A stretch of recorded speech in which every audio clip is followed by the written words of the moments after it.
متقی اور پرہیزگار، نام حسن، کام تھا اس کا امام حسین کی تربت بیچنے کا، تسبیح، متقی، تہجد پڑھنے والا، نماز با جماعت پڑھنے والا، زبان کا سچا، وعدے کا پکا، ساری صفات اس کے وجود کے اندر تھی۔ مولا حسین کے حرم کے خدام کا جو لیڈر تھا وہ فوت ہو، انہوں نے کہا آپ جتنے بھی خادم ہیں اس کا جو مانیٹر ہوتا ہے، سنبھالنے والا ہوتا ہے، وہ سیٹ خالی ہو گئی، کہ آپ کس کو رکھیں؟ اس شخص کو رکھا جاتا تھا جو شہر کا نامور، اچھے کردار والا، اچھے اخلاق والا، خوش نام بندہ ہو۔ تو انہوں نے کہا یہ جو حسن صاحب ہیں، یہ جو امام حسین کی تربت کا دکان ہے ان کے پاس، یہ بہترین بندہ، یہ اس سیٹ کے لائق ہے کہ اس کو بٹھایا جائے۔ لوگ آئے، ان سے درخواست کی، بلا جائیے، امام حسین کی خادمی کا شرف اور خدام کے اوپر مانیٹر کرنے کا شرف آپ کو دینا چاہتے۔ انہوں نے کہا میں سیٹ پرست نہیں، عہدہ پرست نہیں، مجھے نہیں چاہیے، ہاں خادمی اگر امام حسین کی کرنی ہے میں وہ تیار ہوں، جو بھی کام لینے چاہو، یہ شرف آئے کہ میں خادم حسین ابن علی بنوں۔ بڑا اصرار کیا، مولانا کوئی اور نہیں ہے، قبلہ آپ آ جائیے۔ انہوں نے کہا ٹھیک ہے، ایک شرط پہ آؤں گا، لیکن اس شرط پہ کہ میں بھی خادمی کروں، یہ نہیں صرف کرسی پہ بیٹھا رہوں، میں پھر حرم کو جھاڑو بھی دوں گا، میں صفائی بھی کروں گا، کہ وہ آپ کی مرضی ہے۔ یہ آ گئے، اس سیٹ پہ بیٹھے، بڑی خدمت کرتے تھے، لوگوں کے ساتھ بہترین برتاؤ کرتے تھے۔ ایک دن امام حسین کے حرم کے صحن میں چیخ و پکار شروع ہو گئی، دوڑے دوڑے گئے، کیا ہوا؟ خاتون ہے جو چیخ رہی ہے، بھائی میری چوری ہو گئی، میری چوری ہو گئی۔ خاتون کیا ہوا؟ کہ یہ کیسا آپ حرم امام حسین کو سنبھال رہے ہیں؟ آپ کیسے، آپ کون ہیں؟ کہ میں خادموں کو سنبھالنے والا ہوں۔ کہ آپ کو ذرا برابر احساس نہیں، بندہ زیارت کے لیے آئے اور اس کا پرس چوری ہو جائے؟ میری چوری ہو گئی، مجھے میرا پرس چاہیے۔ انہوں نے فوراً کہا حرم کے دروازوں کو بند کر دو، دروازے بند کر دیے گئے۔ ایک ایک آدمی کے پاس گئے، اس سے معذرت کی، مجھے معاف کرنا، خاتون کا پرس چوری۔ انہوں نے کہا نہیں، آپ بہت اچھا کام کریں، آپ چیک کریں۔ سب کو چیک کیا، کسی سے پرس نہ ملا۔ انہوں نے کہا خاتون کتنی رقم تھی، کتنا پیسہ تھا؟ میں آپ کو سارے پیسے اپنی جیب سے واپس کرتا ہوں۔ خاتون نے کہا نہیں، میں کوئی بھکاری نہیں ہوں، میرا مسئلہ تم سے ہے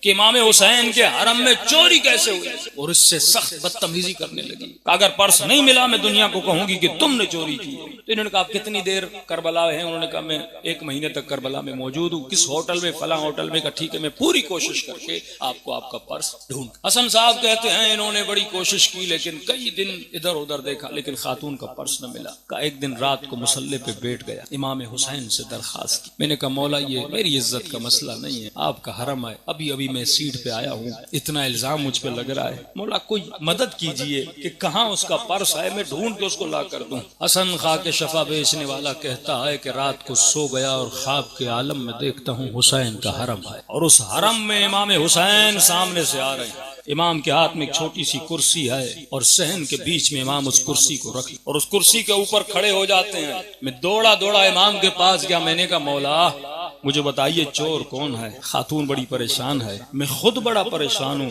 مجھے بتانا ہے اسے، اور آپ مجھے بتائیے، پتہ بتائیے کہ وہ پرس کہاں ہے۔ امام حسین نے مجھے دیکھا، دیکھنے کے بعد کرسی کے اوپر کھڑے ہو گئے اور کہا لوگوں آؤ میں تجھے بتاؤں سب سے بڑا چور کون ہے، آؤ حسین تجھے بتانا چاہتا ہے کہ حسین کا چور کون ہے۔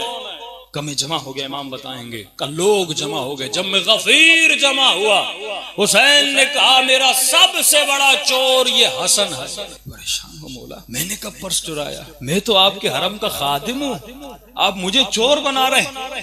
امام نے فرمایا اے حسن میری تربت بیچنے والے، مجھے یہ بتا جب میں کربلا میں آیا تھا میں نے اپنی زمین خود خریدی تھی، میں نے اپنا جسم بھی کسی غیر کی زمین پہ دفن نہیں کروایا تھا، یہ زمین میں نے پیسے دے کے خریدی تھی اور اس شرط پہ اس قبیلے کو دی تھی جب میرا زائر آئے کسی پیاسے کو پیاسا نہ رہنے دینا، کوئی بھوکا آئے کوئی ضرورت مند آئے اس شرط پہ میری زمین پہ گھر بنا سکتے ہو تاکہ تم ان کی خدمت کرو۔ کہ یہ بتا پوری زندگی تو میری مٹی کو بیچتا رہا، تم نے مجھ سے پوچھا تھا یہ تمہاری ملکیت تھی، پر میں سب سے بڑا چور تو ہے جس نے میری اجازت کے بغیر تم نے آج تمہارے بدن پہ جو لباس ہے وہ میری مٹی کو بیچ کے ملا ہے، تمہارا گھر تمہارا مال تمہارے اولاد ہر چیز میری مٹی سے جو تم نے بیچی ہے بنا ہے۔ میں نے شرم سے سر جھکائے، مولا واللہ مجھے پتا، امام میری عزت کو بچا لیجیے۔ امام نے کہا رہی بات اس خاتون کے پرس کی تو وہ پرس میرے حرم کا ایک فقیر حرم کے باہر راستے پہ سوتا ہے اور معذور، اس کے بستر کے نیچے وہ پرس پڑا ہے، جانا بستر اٹھانا پرس نکالنا، لیکن خبردار اس کی عزت کو پامال نہ کرنا۔ حسین کسی کی عزت کو پامال کرنا نہیں چاہتے، اور جب نکلنے لگو تو اس فقیر کو کہنا کہ حسین نے پیغام دیا ہے تو حسین کا فقیر ہے، اور حسین کا فقیر حسین کے عزاداروں کو اذیت نہیں دے۔ کہتا نیند سے اٹھا، اسی جگہ پہ گیا جو مولا نے کہی تھی، فقیر سو رہا تھا، اس نے بستر کے نیچے سے مٹی ہٹائی، پرس نکالا، جیسے فقیر نے دیکھا ہاتھوں کو جوڑ دیا کہ میری عزت کا خیال کرنا، کئی سالوں سے یہاں رہ رہا ہوں، جو چاہیے لے جا لیکن مجھے بدنام نہ کرنا۔